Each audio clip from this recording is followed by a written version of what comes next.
In the middle of the night, the phone rang out. Waking from his slumber, the young man went to answer it. At first he could only hear the sound of the wind at the other end of the line. Then a faraway voice rattled, "Please return it," before the line suddenly went dead. While the dial tone echoed through the apartment, the man stared down at the scalpel he had taken from the abandoned hospital. He had gone to that dark place alone, and no one had seen him take the scalpel. So who had been calling him on the hospital's discarded telephone line every night at 4 a.m.? His thoughts were interrupted by a violent knocking on the heavy metal door of his apartment. Despite his every instinct screaming at him not to, the man crept close to the door and looked through the peephole. The face he saw on the other side of the door chilled him to the bone, and he fell to the floor in a catatonic fit of terror.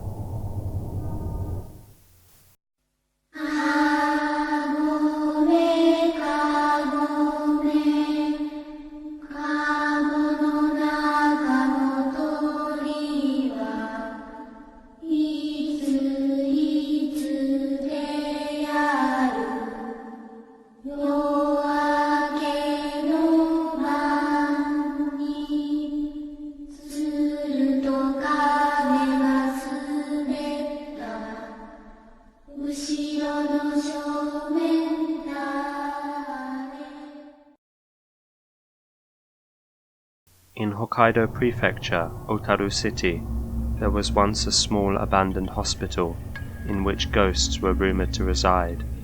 It was formerly a hot spring inn, but was renovated and opened in 1962. It was abandoned in the 1980s and was demolished in 2004 after requests from locals.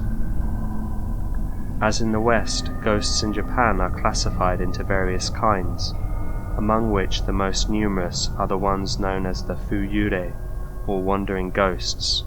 They are the ghosts of the dead detached from their flesh who continue to haunt this world. They are what we often think of when we imagine ghosts. But there are also ghosts which are similar to kami, the ambiguous spirits or phenomena which are venerated in Shintoism. For example, the shizenrei, the natural or godly spirits, the shugorei, the protective spirits, and the haigorei, the spirits which stand behind us and watch over us. These spirits seem to protect us from those with evil intent. The most fearful kind of ghosts are those who carry deep grudges and are known as onryo, or vengeful ghosts. They hate the living and put curses on people. As for the other kinds, there are those which have a deep connection to a place, such as places where they died, or places which are steeped in regret. They are called jibakurei, or bound ghosts. Ghosts who have continued to appear since past times are known as rekshirei, or historical ghosts. These ghosts may be analogous to the stone tape theory, which states that buildings and objects can absorb the impressions of those who have come into contact with them. These impressions are then replayed by some unknown cause and appear to us as ghosts. The world around us thus has its own form of memory. Perhaps abandoned buildings long for days past, before they stood silently alone and fell into ruin. In the middle of the night at the hospital, the sound of footsteps could be heard walking around the corridors. In the forsaken operating rooms, the sound of surgical instruments shifting have been reported. Others have said that the old black telephone on the second floor would ring, or that there is a mortuary at the hospital, but its entrance is mysteriously blocked off. Furthermore, ominous things have happened to people who took clinical records and medical instruments home from the hospital. In the middle of the night, calls would come from the hospital. Every night the voice would demand, "Please, return it." If the item was not returned, a violent knocking would be heard at the thieves' apartment doors, and it was said that a ghost with a terrifying face would arrive. One user on the internet told a story about a friend of his from university who once explored the hospital. A few days later, the friend began sending him unreadable emails. The only words he could make out were "die" and "cursed." His phone would ring, but no one would be on the other end of the line. Soon after, the friend mysteriously died in an accident at sea. Another commenter alleged that a friend of his used to work at the hospital.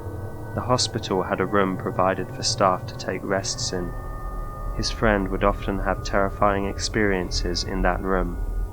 He would be awoken by the feeling of something climbing onto his legs. It would slowly climb up his body, but then would disappear when it reached his face.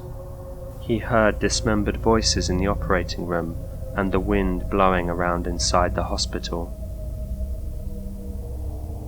As you may know, the Japanese take great pride in their work. It is not uncommon for people to prioritize their occupation above their family or their own health.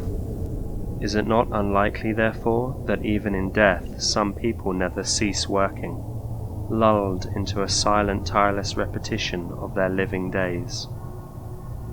In the West, we have the concept of finders keepers.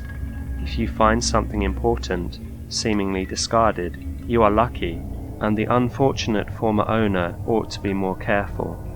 In Japan, this is simply stealing. It would thus not be unusual to see large sums of money lying waiting for their owner to return. It might be theorized that Buddhism influenced this social phenomenon. Taking things which are not yours would deprive someone of something, and would also be a crime against your own ethical self.